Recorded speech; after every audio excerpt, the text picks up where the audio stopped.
We have now come to the betrayal and arrest of Jesus. Jesus with his disciples, and then he pulled aside Peter, James, and John to pray in the Garden of Gethsemane.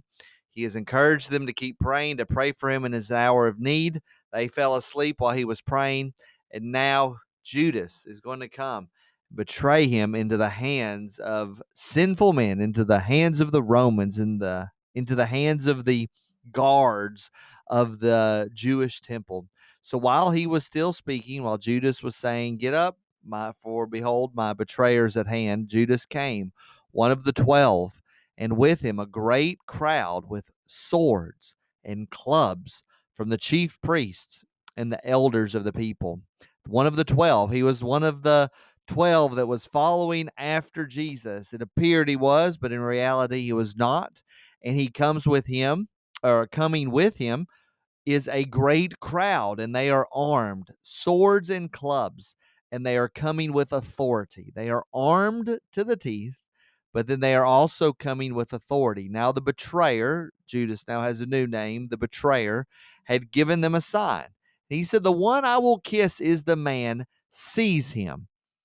What a way to betray the Son of Man, with a kiss, with a greeting. What a sinful way. This is definitely a sin to avoid. And you see, when we fall into sin, how twisted and corrupt it can become. And indeed, this is sin gone astray. This is sin growing into its terrible fruit, where he is not only betraying the Son of Man, but doing it with a deceitful greeting, with a kiss. And here it goes. Judas came up to Jesus at once and said, "Greetings, Rabbi," and he kissed him. Notice how Jesus responds. Here's an attitude for us to adopt. Jesus said to him, "Friend."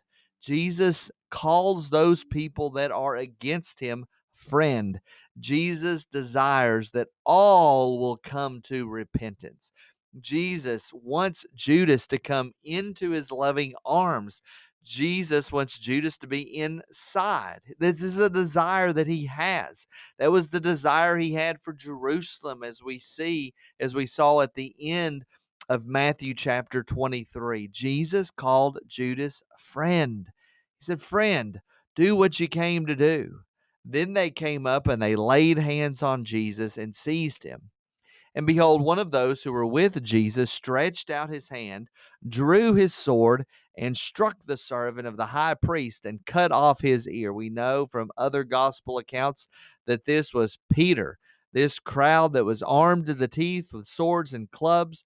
Peter grabs a sword, he grabs it, and then tries to attack the servants, and he ends up cutting off the ear of the high priest's servants. And then Jesus doesn't say, "Yes, let's rally ahead." He tells them to put your sword back in its place. Stop it. For all who take the sword will perish by the sword.